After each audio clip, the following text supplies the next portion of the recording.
টঙ্গীর তুরাগ তীরে বিশ্ব ইজতেমায় জুমার জামায়াতের লাখো মুসল্লির ঢল, আল্লাহর সন্তুষ্টি কামনা মুসল্লিদের।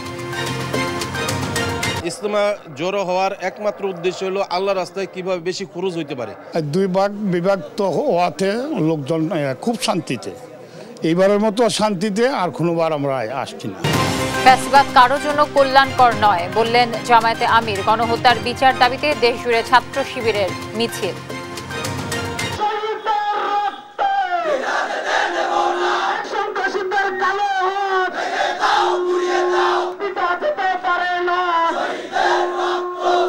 স্বতন্ত্র বিশ্ববিদ্যালয় সহ 7 দফা দাবিতে ফের সড়ক অবরোধ। মহাখালী থেকে গুলশান সড়কে যান চলাচল বন্ধ, যানজটে নগরবাসী।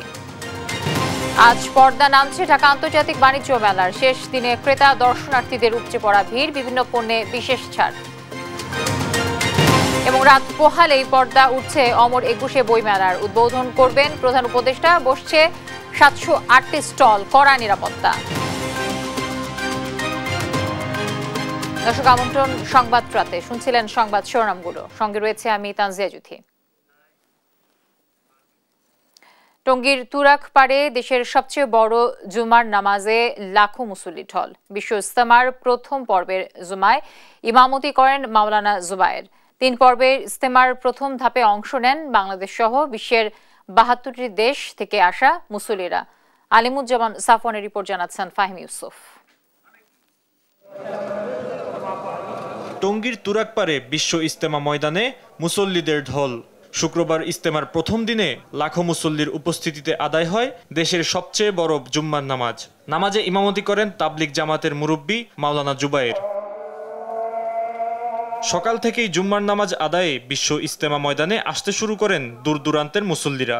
নামাজ শেষে মুসল্লিরা আল্লাহর সন্তুষ্টি কামনা করেন। আসলে আমল কিভাবে করা লাগবে, জাইনে শুনে তো করা লাগবে, না জাইনে তো করা যাবে না। এইসব বিষয় আলোচনা হয়েছে আজকে। আর বেশি আমাদেরই হলো ইজতেমা জড়ো হওয়ার একমাত্র উদ্দেশ্য হলো আল্লাহর রাস্তায় কিভাবে বেশি খরচ হইতে পারে, বেশি বের হইতে পারে। আজকে এরকম অবস্থা শুরু হয়েছে, একজন আরেকজনের ভিতরে হিংসা বিদ্বেষ শুরু হয়ে গেছে। এই সব দূর করার জন্য সকলে চেষ্টা করা, মুরব্বিদের দিচ্ছে যে একে অপরের ভিতরে যাতে শান্তি আসে। আমরা দুনিয়াতে চলাফেরা করি, আমাদের পরবর্তীকাল জীবন যে আমরা কিভাবে দুনিয়ার মধ্যে চলাফেরা করব এবং আখিরাতি বিষয়ে আমাদের সব নসিহত করা হয়েছে। এদিন ইজতেমা ময়দানে আব্দুল কুদ্দুস গাজী নামে এক মুসল্লির মৃত্যু হয়। সকাল 10টার দিকে অসুস্থ অনুভব করলে তাকে হাসপাতালে নিলে মৃত ঘোষণা করেন চিকিৎসক। মাওলানা জুবায়ের পন্থীরা এবারের ইজতেমা 2 পর্বে ভাগ করায় প্রথম পর্বে অংশ নিয়েছে 41 জেলা ও পরবর্তী ধাপে অংশ নেবে 22টি জেলা। এতে বেশ স্বাচ্ছন্দ্য প্রকাশ করেছেন ইজতেমায় অংশ নেওয়া মুসল্লিরা। 2 ভাগ বিভক্ত হওয়াতে লোকজন খুব শান্তিতে, এইবারের মতো শান্তিতে আর কোনোবার আমরা আসছি না। আমরা আসলাম যেন এই মুরব্বীদের বয়ান শুনে আমরা নিজের সফলতা অর্জন করতে পারি, আমাদের জীবনের গুনাহ খাতা মাফ করাইতে পারি এবং আল্লাহর দরবারে আমরা হাজির হইতে জান্নাত পাই, হলো মেইন উদ্দেশ্য। এদিকে বিগত কয়েক বছরের মতো এবারও ইজতেমা ময়দানে ফিলিস্তিনি মুসলমানদের জন্য সাহায্য তুলছে বেশ কয়েকটি সেবাদানকারী সংগঠন। এ পর্বে দেশীয় মুসল্লি ছাড়াও 72টি দেশের 2150 জন মুসল্লি ময়দানে উপস্থিত হয়েছেন। ফাহিম ইউসুফ, দেশ টিভি, ঢাকা। বিশ্ব ইজতেমার সবশেষ খবর জানাতে এই মুহূর্তে যুক্ত হচ্ছেন সহকর্মী AH হিমেল। হিমেল, ইজতেমায় এখন কি আনুষ্ঠানিকতা চলছে এবং বক্তারা কি বয়ান রাখছেন?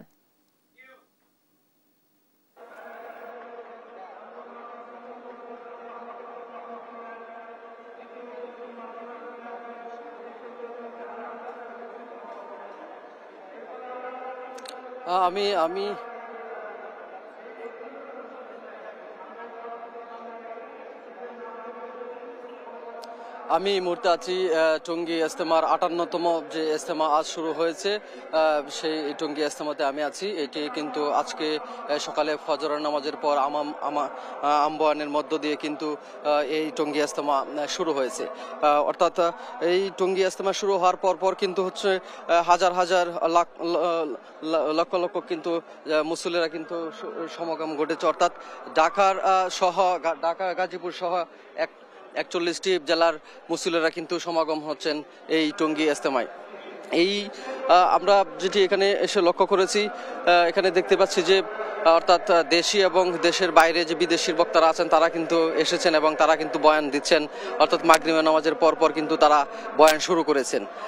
আর এখানকার যে আইন শৃঙ্খলা বাহিনী আমরা লক্ষ্য করেছি তারা কিন্তু নিরাপত্তা চাদরে একদম ঢেকে রেখেছেন পুরো ইজতেমা মাঠ, অর্থাৎ এখানে হেলিকপ্টার, তারপর 165টি সিসি ক্যামেরা সহ স্পিড বোট দিয়ে তারা কিন্তু টহল দিচ্ছেন এবং তার সাথে সাথে কিন্তু এখানকার পর্যাপ্ত পরিমাণ আইন শৃঙ্খলা বাহিনী মোতায়েন করা হয়েছে এবং আয়োজকদের পক্ষ থেকে 10,000 স্বেচ্ছাসেবক কিন্তু এখানে আইন শৃঙ্খলা বাহিনীদের সাথে তারাও কিন্তু সহযোগিতা করছে। টঙ্গী ইজতেমার যে চিত্র আমরা এখানে দেখতে পাচ্ছি, এখানে কিন্তু মুসল্লিদের কাছে আমরা কথা বলার চেষ্টা করেছি, তারা কিন্তু বলার চেষ্টা করেছেন যে এবারের যে ইজতেমার যে আয়োজন সেটা কিন্তু খুব ভালো হচ্ছে এবং এখানকার যে পরিস্থিতি এবং পরিবেশ সেটাও কিন্তু যথেষ্ট সাবলীল এবং যথেষ্ট নিরাপত্তায় চাদরে ঢাকা, সেটাই কিন্তু তারা জানিয়েছেন।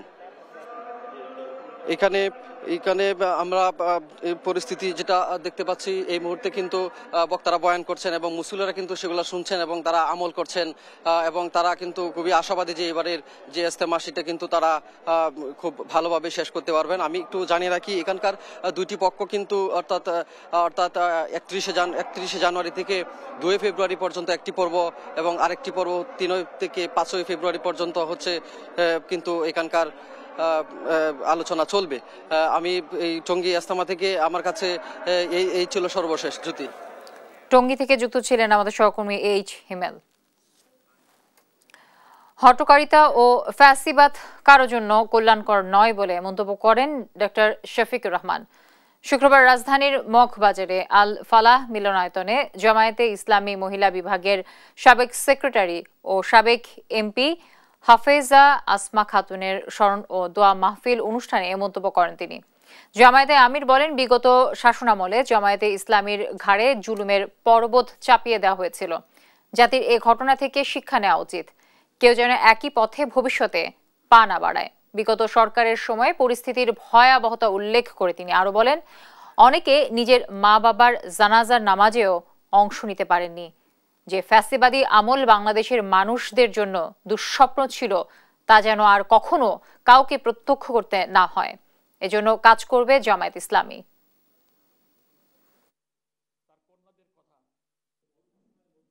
হটকারিতা, ফ্যাসিজম কারোর জন্যই দুনিয়ায় কল্যাণকর না, আখিরাতেও কল্যাণকর না। এই শহরে থেকেও তারা জানাজাটায় শরীক হতে পারলাম না। কেন পারলাম না আপনারা জানেন, জুলুমের মহাপর্বত আমাদের ঘাড়ে চাপিয়ে দেওয়া হয়েছে। আমি দোয়া করি এরকম পরিস্থিতি জাতির আরেকজন নাগরিকের জীবনে যেন আর ফিরে না আসে, একই পথে আর যেন কেউ পা না বাড়ায়।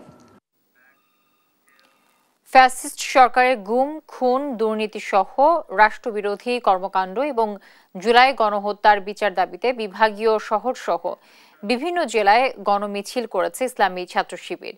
মিছিল শেষে সমাবেশে মিছিল হয়। এই সময় আওয়ামী লীগ ও ছাত্রলীগের বিচার না হওয়া পর্যন্ত রাজপথে থাকার ঘোষণা দেন নেতাকর্মীরা। সহকর্মীদের তথ্য ছবিতে আব্দুল্লাহ আল মারফের রিপোর্ট। ফ্যাসিস্ট সরকারের গুম, খুন, দুর্নীতি সহ রাষ্ট্রবিরোধী কর্মকাণ্ড এবং জুলাই গণহত্যার বিচার দাবিতে জুমার নামাজের পর রাজধানীর বাইতুল মোকাররম মসজিদ প্রাঙ্গণ থেকে মিছিল বের করে ছাত্র শিবির। মিছিল শেষে শাহবাগে জমায়েত হয়ে বক্তব্য রাখেন শিবির নেতারা। এ সময় তারা আওয়ামী লীগ ও ছাত্রলীগের বিচার না হওয়া পর্যন্ত রাজপথে থাকার ঘোষণা দেন। আমরা দেখছি যে খুনিরা মাত্র কয়েক মাস আগে চোখের সামনে আমাদের ভাইদেরকে হত্যা করেছে, পুরো পৃথিবী যার সাক্ষী হয়েছে, তাদেরকে এখনো গ্রেফতার করা হয় নাই। খুনি হাসিনা এবং তার দোসরদের অবিলম্বে বিচারের আওতায় এনে ফাঁসি কার্যকর করতে হবে। একই দাবিতে রাজশাহীতেও গণমিছিল করে সংগঠনটি। তারা আওয়ামী লীগ, ছাত্রলীগের বিচারের পাশাপাশি শিক্ষা প্রতিষ্ঠানগুলোতে দ্রুত ছাত্র সংসদ নির্বাচনেরও দাবি জানান। জুমার নামাজের পর সিলেটে বন্দর কোর্ট পয়েন্ট থেকে গণমিছিল বের করে ছাত্র শিবির। মিছিলটি শহর ঘুরে চৌহাট্টা পয়েন্টে পথসমাবেশে মিলিত হয়। শেখ মুজিবুর রহমানের মোরালকে আমরা অপসারণের দাবিতে আজকের বিক্ষোভ সমাবেশ করেছি। দুপুরে বগুড়া শহরের কলোনি এলাকা থেকে শিবিরের গণমিছিল শুরু হয়ে শেষ হয় সাতমাথা এলাকায়। পরে সেখানে এক সংক্ষিপ্ত সমাবেশে বক্তব্য রাখেন সংগঠনের জেলা নেতারা। তারা ইসলামী আন্দোলনকে নেতৃত্ব শূন্য করে দেওয়ার জন্য আমাদের নেতাদেরকে আন্তর্জাতিক অপরাধ ট্রাইব্যুনালে বিনা অপরাধে ফাঁসিতে ঝুলিয়েছে। আজকে তাদের নেতারা পালিয়ে গেছে। জুমার নামাজের পর বরিশালে গির্জা মহল্লা রোডের জামে কসাই মসজিদের সামনে থেকে মিছিল বের করে ছাত্র শিবির। মিছিলটি নগরীর গুরুত্বপূর্ণ সড়ক প্রদক্ষিণ করে সদর রোডের অশ্বিনী কুমার টাউন হলের সামনে গিয়ে শেষ হয়। সেখানে তারা বিক্ষোভ সমাবেশ করেন। নিউজ ডেস্ক, দেশ টিভি।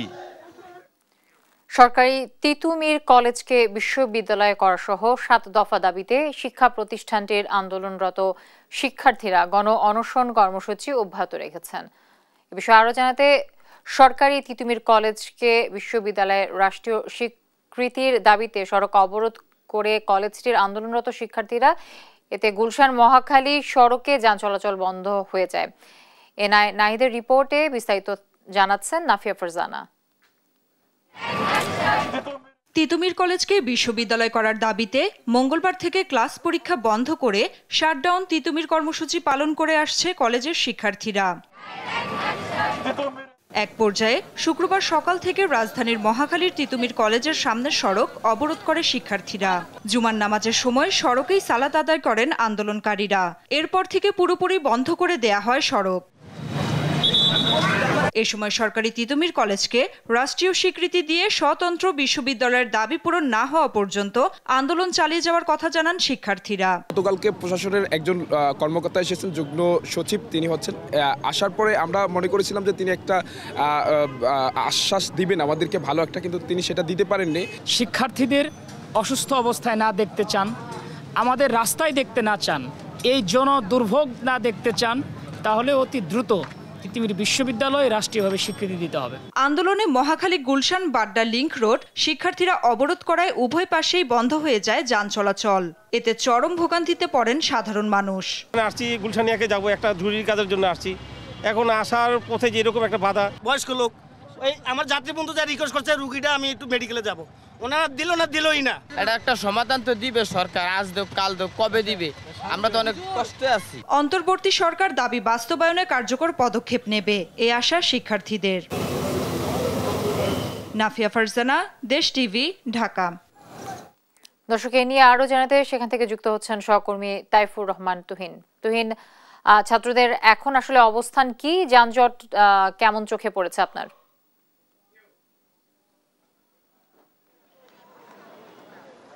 জি ধন্যবাদ আপনাকে। আমরা যেটি আগের সংবাদে আমরা জানিয়েছিলাম যে আসলে তিতুমির কলেজকে বিশ্ববিদ্যালয় করার দাবিতে সাধারণ শিক্ষার্থীরা কিন্তু আজকে দ্বিতীয় দিনের মতো কিন্তু তারা সড়ক অবরোধ করে তারা তাদের যে কর্মসূচি সেটি কিন্তু পালন করছেন। তবে এর একদিন আগ থেকেই কিন্তু আসলে কিছু শিক্ষার্থী প্রধান ফটকে কিন্তু অনশন পালন করছেন।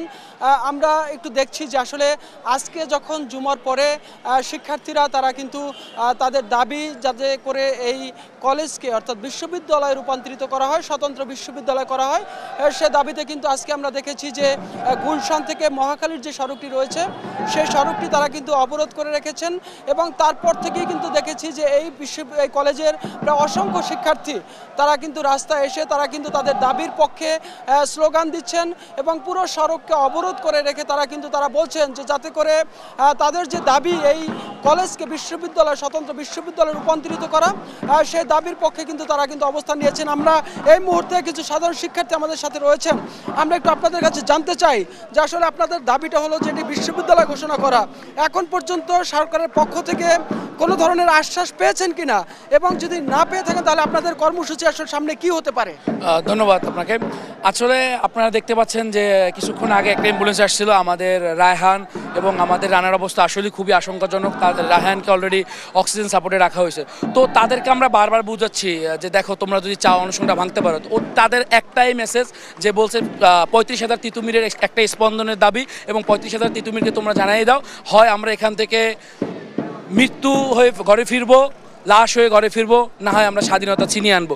তো আসলে আমরা এই মুহূর্তে আমাদের ভাইদের অনশনে রেখে আমরা বাসায় ফিরে যেতে চাচ্ছি না, যতক্ষণ না পর্যন্ত রাষ্ট্র থেকে একটা যুক্তিযুক্ত সিদ্ধান্ত না আসবে ততক্ষণ পর্যন্ত আমরা আমাদের আন্দোলন সংগ্রাম চালিয়ে যাব। আর আপনারা জানেন তিতুমিরের ইতিহাস, দীর্ঘ আন্দোলন সংগ্রামের ইতিহাস। আর বাংলাদেশে দুইটা কলেজ আছে যারা হচ্ছে ইউনিভার্সিটির জন্য যোগ্যতা রাখে, একটা হচ্ছে ইডেন আর একটা হচ্ছে তিতুমির কলেজ। তো ভৌগোলিক অবস্থান থেকে যদি আপনি বিবেচনা করেন, ঢাকা উত্তরে বা ঢাকা নর্থ, ঢাকা যে এটাকে আপনারা যতক্ষণ পর্যন্ত না বিশ্ববিদ্যালয় ঘোষণা না হয় ততক্ষণ পর্যন্ত আপনারা রাজপথে থাকবেন।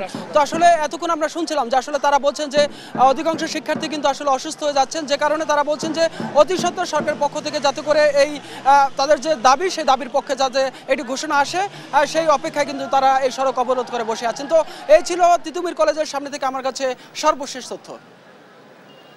আমাদের সহকর্মী তাইফুর রহমান তুহিন আমার সাথে যুক্ত ছিলেন। সামনের বর্ষাতেও জলাবদ্ধতার দুর্ভোগ থেকে মুক্তি মিলছে না চট্টগ্রাম নগরবাসীর। শুক্রবার জলাবদ্ধতা নিরসনে খাল, নালা খনন ও পরিচ্ছন্নতা প্রকল্প পরিদর্শন শেষে এমন আশঙ্কার কথা জানিয়েছেন গণপূর্ত উপদেষ্টা আদিলুর রহমান খান। এ সময় তিনি বলেন, চট্টগ্রামে খাল খননের নামে বিপুল অর্থ অনিয়ম, দুর্নীতি ও লুটপাট হয়েছে। এছাড়া চট্টগ্রাম সিটি কর্পোরেশন প্রকল্পের জন্য 21টি খাল পরিষ্কারের জন্য এবছর 10 কোটি টাকা বরাদ্দ দেওয়া হয়েছে বলেও জানান তিনি। উপদেষ্টার সঙ্গে ছিলেন city mayor doctor Shahadat Hossain. তিনি বলেন, বিগত সরকারের লুটপাটের কারণে প্রকল্পের কাজ পুরোপুরি শেষ না হওয়ায় সুফল পাচ্ছে না নগরবাসী। আমরা মনে করি যে আমরা সবাই মিলে সমন্বিতভাবে এই কাজগুলো যদি করতে পারি, জলাবদ্ধতার হাত থেকে চট্টগ্রামবাসীকে আমরা রেহাই দিতে পারবো বলে আমরা আশা করছি। এইবারের বর্ষায় আমরা যতদূর পানি বদ্ধতা কমিয়ে আনতে পারি, যতদূর জলাবদ্ধতা কমিয়ে আনতে পারি, সেটার মধ্যে দিয়ে আমরা আগামী বর্ষার আগে যেন এটা একদম চলে যাওয়ার মতন অবস্থা হয়, এই বর্ষার পরের বর্ষার আগে সেই জায়গায় আমরা নিয়ে যাওয়ার জন্য কাজ করছি। কিন্তু এই বর্ষাটা যেন আগের কোনো অবস্থার কাছাকাছি না থাকে, যেন তার থেকে অনেক পানিবদ্ধতা, জলাবদ্ধতা যেটাই বলেন সেটা যেন অনেক কম হয়, সেটার জন্য চেষ্টা করছি। দেখছেন সংবাদ রাত। রাত পোহালেই পর্দা উঠবে অমর 21 বইমেলার। শেষ মুহূর্তে প্রস্তুত বইমেলা প্রাঙ্গণ। অমর 21 বইমেলার সার্বিক নিরাপত্তা ব্যবস্থায় ঢাকা মেট্রোপলিটন পুলিশের পাশাপাশি অন্যান্য আইন শৃঙ্খলা রক্ষাকারী বাহিনীও সক্রিয় থাকবে বলে জানিয়েছেন Dhaka metropolitan police commissioner Sheikh Mohammad Sajjad Ali. বইমেলার প্রস্তুতি নিয়ে আরো জানাচ্ছেন এনআই নাহিদ। রাত পোহালেই বই উৎসব। গল্প, কবিতা, উপন্যাস, প্রবন্ধ সহ অসংখ্য সৃজনশীল ও মননশীল বইয়ের সম্ভার নিয়ে শুরু হতে যাচ্ছে বাঙালির প্রাণের উৎসব অমর 21 বইমেলা। শনিবার থেকে মাসব্যাপী বইমেলার উদ্বোধন করবেন অন্তর্বর্তী সরকারের প্রধান উপদেষ্টা ডক্টর মোহাম্মদ ইউনূস। জুলাই গণ অভ্যুত্থান, নতুন বাংলাদেশ বিনির্মাণ প্রতিপাদ্য নিয়ে আয়োজিত এবারের বইমেলায় মোট 708টি প্রকাশনা প্রতিষ্ঠান অংশ নেবে। আমাদের সংগ্রহে আছে পুতুল নাচের ইতিকথা মানিক বন্দ্যোপাধ্যায়, নীলদর্পণ দীনবন্ধু মিত্র, কাদো নদী কাদো সৈয়দ অলিউল্লাহ, আরণ্যক বিভূতিভূষণ বন্দ্যোপাধ্যায়, কপালকুণ্ডলা বঙ্কিমচন্দ্র চট্টোপাধ্যায়, গৃহদাহ শরৎচন্দ্র চট্টোপাধ্যায়, শেষের কবিতা রবীন্দ্রনাথ ঠাকুর। বই ছাপতে ব্যস্ত প্রেসগুলো। মেলার অন্যতম আকর্ষণ নন্দিত কথা সাহিত্যিকদের নতুন বইয়ের বার্তা জানালেন এ প্রকাশকরা। সম্প্রতি বেশ কিছু তরুণরা ভালো লিখছেন এবং তারা তাদের নিজস্ব পাঠক তারা তৈরি করেছে। বিশেষ করে আমাকে সাদাত হোসাইনের কথা বলতেই হয়। তাকে ঘিরে কিন্তু বইমেলায় একটা ভিড় হয়, তার অটোগ্রাফের জন্য একটা লাইন হয়। এদিকে শুক্রবার সকালে অমর 21 বইমেলার সার্বিক নিরাপত্তা ব্যবস্থা পরিদর্শন করতে আসেন Dhaka metropolitan police commissioner Sheikh Mohammad Sajjad Ali. এ সময় তিনি জানান, সিসিটিভির মাধ্যমে সমগ্র বইমেলা পর্যবেক্ষণ করা হবে, থাকবে সর্বক্ষণ পুলিশ। বইমেলায় যে কোনো অনাকাঙ্ক্ষিত ঘটনা প্রতিহত করতে পুলিশ প্রস্তুত আছে। ঢাকা মেট্রোপলিটন পুলিশের বাইরেও র্যাব, সিটি এবং অন্যান্য আইন শৃঙ্খলা বাহিনীর সদস্যরা, গোয়েন্দা বাহিনীর লোকেরা সার্বক্ষণিকভাবে তথ্য সংগ্রহ এবং নিরাপত্তা ব্যবস্থায় আমাদেরকে সাহায্য সহযোগিতা করবে। সবার অংশগ্রহণে উৎসব মুখর হয়ে উঠবে বইমেলা, আশা আয়োজকদের। NI নাহিদ, দেশ টিভি, ঢাকা। সমাপনী দিনে ক্রেতা দর্শনার্থীদের উপচে পড়া ভিড় আন্তর্জাতিক বাণিজ্য মেলায়। তিল ধারণের ঠাঁই নেই মেলা প্রাঙ্গণে। সে সময়ে বাই ওয়ান গেট ওয়ান কিংবা বিশাল মূল্য ছাড়ে ক্রেতাদের ধুম পড়ে বিভিন্ন স্টলে। রাত 10টায় পর্দা নামবে আন্তর্জাতিক বাণিজ্য মেলার 29তম আসরের। বিস্তারিত হাদিস তাদের রিপোর্ট জানাচ্ছেন তারেক মাহমুদ সুজন। মাসব্যাপী চলা ঢাকা আন্তর্জাতিক বাণিজ্য মেলার শেষ দিন ছিল শুক্রবার। একদিকে মেলার শেষ দিন, অন্যদিকে সাপ্তাহিক ছুটির দিন হওয়ায় এদিন পূর্বাচলের বাংলাদেশ চায়না ফ্রেন্ডশিপ এক্সিবিশন সেন্টারে ছিল দর্শনার্থীদের উপচে পড়া ভিড়। এদিন সকাল থেকে মেলায় ক্রেতাদের আনাগোনা শুরু হয়। বেলা গড়ানোর সাথে সাথে বাড়তে থাকে ক্রেতা দর্শনার্থীর সংখ্যা। দুপুরের পর তিল ধারণের ঠাঁই ছিল না মেলা প্রাঙ্গণে। বিশেষ করে গৃহস্থালির নানা পণ্য, খাবার, ইলেকট্রনিক্স, ক্রোকারেজ সহ সব পণ্যে নানা অফার থাকায় সেখান থেকে কিছু না কিছু কিনে বাড়ি ফিরেন দর্শনার্থীরা। একটা ফিল হচ্ছে যে আগে কেন আরো আসলাম না, বা মেলাটা কেন আর কিছু সময় তারা টেনরটা একটু বাড়িয়ে দিত। উৎসব মুখর লাগছে, আমরা অনেক কিছু কিনছি, অনেক দেশের স্টল ঘুরে দেখছি, এতে একটা ভিন্ন ফিলিংস হইতেছে আমাদের। এদিকে মেলার শেষ দিনে বিভিন্ন পণ্যে 20 থেকে 30% পর্যন্ত ছাড় দেয় স্টলগুলো। খুবই ভালো লাগছে, আমার ফ্যামিলি নিয়ে আসছি, আমি বাচ্চা নিয়ে আসছি, ওয়াইফ নিয়ে আসছি ঘুরতে, খুবই ভালো লাগতেছে। আমরা আসছি সেই সুদূর কোনাবাড়ি থেকে। আজকে শুক্রবার, এর জন্য সব মিলিয়ে আগে সবারই অফিস বন্ধ, তো এর জন্য আগে সব মিলিয়ে আমার মনে হয় আজকে একটু টাফ মোমেন্ট। তবে বিক্রেতারা বলছেন মেলার শেষের দিকে বেচাকেনা বাড়লেও খুব একটা লাভের মুখ দেখেননি তারা। এজন্য মেলার সময় বাড়ানোর দাবি জানালেও তাতে সায় দেয়নি কর্তৃপক্ষ। বেচাকেনার অবস্থা যেভাবে আছে এইভাবে হইলে বাণিজ্য মেলা কেউ আইসা দোকানদারি করার মতন অবস্থা নাই। শেষ দিন হিসেবে মানুষ ঘুরতেছে ভাই, বেচাকেনা নাই। গেল 1 জানুয়ারি প্রধান উপদেষ্টা মোহাম্মদ ইউনুস ঢাকা আন্তর্জাতিক বাণিজ্য মেলার উদ্বোধন করেন। মাসব্যাপী আয়োজন শেষে বাণিজ্য উপদেষ্টা শেখ বশির উদ্দিন শুক্রবার বিকেলে আনুষ্ঠানিকভাবে মেলার সমাপ্তি ঘোষণা করেন। তারেক মাহমুদ সুজন, দেশ টিভি, ঢাকা। আজ পর্দা নামছে ঢাকা আন্তর্জাতিক বাণিজ্য মেলার শেষ দিনে উপচে পড়া ভিড় ক্রেতা দর্শনার্থীর। বিভিন্ন পণ্যে দেওয়া হয়েছে বিশেষ ছাড়। এ নিয়ে আরো জানাতে মেলা প্রাঙ্গণ থেকে যুক্ত হচ্ছেন সহকর্মী হাদিস সাদ। শেষ দিনে মেলায় বেচা কেনা কেমন দেখছেন, কি বলছেন আসলে ক্রেতা বিক্রেতারা? যুথি আর কিছুক্ষণ পরে কিন্তু শেষ হচ্ছে 29তম আন্তর্জাতিক বাণিজ্য মেলা। এবারের মেলায় কিন্তু শেষ মুহূর্তে এসে যেটা আমরা দেখতে পেয়েছি, মেলা প্রাঙ্গণে কিন্তু ক্রেতা দর্শনার্থীদের ভিড় ছিল চোখে পড়ার মতো। তিল ধরনের ঠাঁই ছিল না কিন্তু মেলা প্রাঙ্গণে। শেষ ছুটির দিন হয়, সাপ্তাহিক ছুটির দিন, তার মধ্যে সমাপনী দিন হয়। ক্রেতা দর্শনার্থীরা কিন্তু বিভিন্ন পণ্যের ছাড়ে কিন্তু এখানে এসছেন, আবার কেউ কেউ ঘুরতে এসছেন। আমরা কয়েকজন ক্রেতার সঙ্গে যদি একটু কথা বলতে চাই, আপনি আসলে কি কিনলেন মেলা থেকে? আমি মেলা থেকে আমার পরিবারের জন্য অনেক কিছু কিনেছি। আজকে যেহেতু শেষ দিন, ভেবেছি অনেকটাই সাশ্রয়ে কেনা যাবে। তথাপি মোটামুটি অনেক জায়গায় মোটামুটি বিক্রেতাদের বেচার যে স্টলগুলো শেষ হয়ে গেছে, এজন্য কিছুটা পণ্যের দাম শিথিল ছিল, আবার কিছুটা তুলনামূলকভাবে যেটা ডিসকাউন্ট ছিল ওই আশানুরূপ ডিসকাউন্টটা ছিল না, কারণ যেহেতু স্টক মানে সীমিত হয়ে গেছে, এজন্য তারা আবার দামটা অনেক। ধন্যবাদ আপনাকে। আরেকজন ক্রেতার সঙ্গে যদি একটু কথা বলতে চাই, কেমন লাগলো আপনার এবারে? অনেক ভালো লাগছে এসে। এবারের মেলার অভিজ্ঞতা কেমন? আগের বারের মেলার চেয়ে এবারের মেলা কেমন মনে হচ্ছে? আগের বারে অনেক মানুষ কম ছিল, এখন অনেক ভিড়, তারপর হচ্ছে ডিসকাউন্টও ভালো দিচ্ছে। আপনার অভিজ্ঞতা কেমন ছিল এবারে? জি আলহামদুলিল্লাহ ভালো। ফ্রেন্ড নিয়ে প্রথম দিনে আসলাম, শেষের দিনও আসছি, সবকিছু খুব ভালো লাগলো। যুথি যেমনটা শুনতে পাচ্ছিলেন তারা যেটি বলছেন যে এবারের বাণিজ্য মেলা কিন্তু অন্যবারের তুলনায় অনেক ভালো ছিল। তারা কিন্তু ব্যবস্থাপনা নিয়ে সন্তুষ্টি প্রকাশ করেন। এই ছিল আমার কাছে বাণিজ্য মেলা থেকে সর্বশেষ। আন্তর্জাতিক বাণিজ্য মেলা থেকে যুক্ত ছিলেন আমাদের সহকর্মী হাদিস সাদ। দেখছেন সংবাদ রাত। খুলনার রূপসা নদীতে রেল ব্রিজের পিলারে আঘাত লেগে ডুবেছে লাইটার জাহাজ MV7 সার্কেল 23। জাহাজটিতে 1175 টন সিমেন্ট তৈরির কাঁচামাল রয়েছে বলে জানা যায়। বৃহস্পতিবার দিবাগত রাত 2টার দিকে এই ঘটনা ঘটে। কোস্টগার্ড সদর দপ্তরের মিডিয়া কর্মকর্তা লেফটেন্যান্ট কমান্ডার সিয়াম উল হক এই বিষয়টি নিশ্চিত করেছেন। তিনি জানান, জাহাজটি মোংলার হাড়বাড়িয়া থেকে সিমেন্ট তৈরির কাঁচামাল নিয়ে রূপসা আসছিল। রাত 2টার দিকে এটি দুর্ঘটনার কবলে পড়ে। এতে জাহাজের তলা ফেটে পিছনের অংশ ডুবে যায়। জাহাজে থাকা 13 জন ক্রুর কোনো ক্ষয়ক্ষতি হয়নি। ইতিমধ্যে ফায়ার সার্ভিস, কোস্টগার্ড ও নৌ পুলিশ সদস্যরা ঘটনাস্থল পরিদর্শন করেছেন। তবে এখনও শুরু হয়নি উদ্ধার কাজ।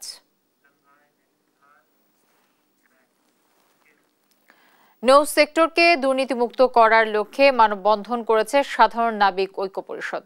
বিকেলে জাতীয় প্রেস ক্লাবের সামনে মানববন্ধন থেকে বক্তারা বলেন, এই সেক্টরের অন্যতম চিহ্নিত দুর্নীতিবাজ পতিত আওয়ামী লীগ সরকারের দোসর বাংলাদেশ নৌযান শ্রমিক ফেডারেশনের সভাপতি শাহ আলম ভূঁইয়ার।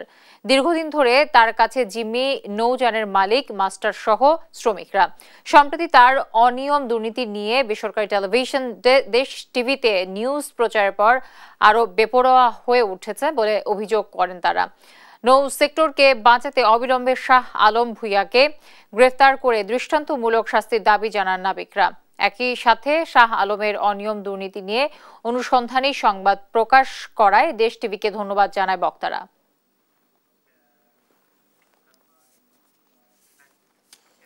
এ পর্যায়ে সংবাদটাতে শিরোনামগুলো জানিয়ে দিচ্ছি আরো একবার।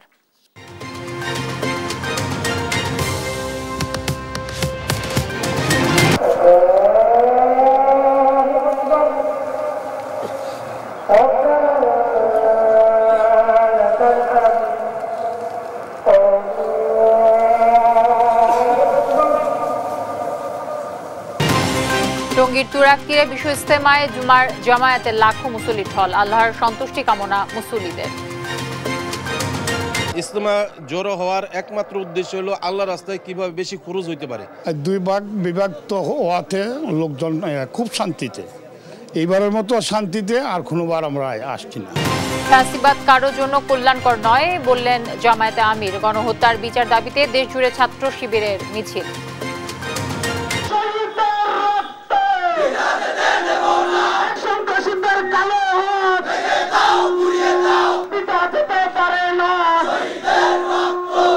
স্বতন্ত্র বিশ্ববিদ্যালয় সহ 7 দফা দাবিতে ফের সড়ক অবরোধ। মহাখালী থেকে গুলশান সড়কে যান চলাচল বন্ধ, যানজটে নগরবাসী। আজ পর্দা নামছে ঢাকা আন্তর্জাতিক বাণিজ্য মেলার। শেষ দিনে ক্রেতা দর্শনার্থীদের উপচে পড়া ভিড়, বিভিন্ন পণ্যে বিশেষ ছাড়। এবং রাত পোহালেই পর্দা উঠছে অমর 21শে বই মেলার। উদ্বোধন করবেন প্রধান উপদেষ্টা। বসছে 708টি স্টল, কড়া নিরাপত্তা। দর্শক, এই ছিল এখনকার সংবাদরাত। পরে বুলেটিন দেখার আমন্ত্রণ রইল। এছাড়া দেশ টিভি সর্বশেষ সব খবর পেতে ভিজিট করুন www.desh.tv। ফেসবুকে আমাদের সঙ্গে যুক্ত থাকুন দেশ টিভি অথবা দেশ টেলিভিশন পেজে। এছাড়া সর্বশেষ সব ভিডিও পেতে ইউটিউবে আমাদের হ্যান্ডেল @দেশ টেলিভিশন অথবা @দেশ টিভি নিউজ লিখে সার্চ করুন। ধন্যবাদ সবাইকে, সাথে থাকার জন্য।